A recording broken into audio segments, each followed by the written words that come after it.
We wanted to talk to you about the goaltenders and finding another gear. Adin Hill in the net for Vegas. This guy, if I recall talking to you about this, I think you like his game a little bit. Where do you stand on the idea that some of these guys that don't make a ton of money, who aren't the starters, aren't that much different in terms of quality of goaltender than the guys who are starters? There's not much of a difference any longer. Like the delta between your best goalie in the league and the worst goalie in the league is just so small now. And that's been helped since I retired, obviously. But, you think about, like, you've That's got this funny, by the mid-pack way. of goaltenders. Thanks. I try. Occasionally it comes to me.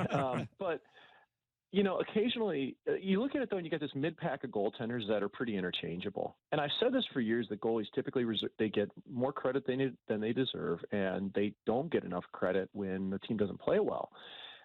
So if we don't have this big performance gap any longer, is it feasible to think that teams can run with two quality goaltenders and win a Stanley Cup or go deep in playoffs?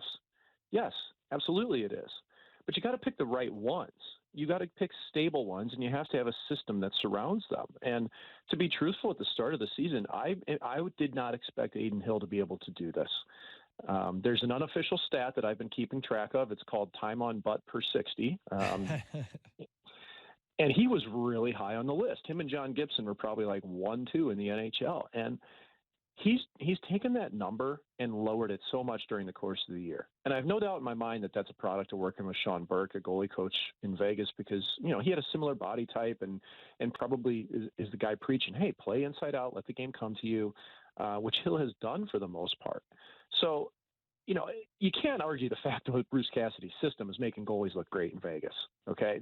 Hill, I'm not taking a thing away from this guy. I think he's been awesome in the playoffs. He's stopped just about every clean shot he's seen. That's all you can ask for. But when you look at the shot map from last night, I'm looking at it right now. Vegas put 7 shots into the top third of the net last night. They scored 2 goals there. Florida, 2. 2 shots in the top third of the net all last night. How are you going to score on a guy that's as big as Adin Hill with those big flippers of his if you're not going to raise the puck? Those glove saves he's making, they're all in the middle of the net. Yeah. They're right in his glove. He's picking cherries. And part of that is because the Golden Knights have given no time and space to Florida. They're not letting them pick their chances. We're talking to Mike McKenna, Daily Faceoff hockey analyst. Mac, when we think of Adin Hill now just being 2 games away and such a small sample size, he's also a UFA. And he's 27. It's not like he's 32 here. If he closes this thing out, where does this put him July 1st? Well, it puts him driving a Lamborghini compared to driving a Yukon. I'll say that. Here's the thing. I think Adin Hill is probably due for a pretty good raise in the first place. He's making just about a little bit over $2 million on a 2-year deal. And of course that's expiring at the end of the season, but he's put himself into the lexicon now of showing that I think he can be a number 1 goaltender in the NHL, but I do think that it's most likely to happen with Vegas as opposed to taking a gamble on another team.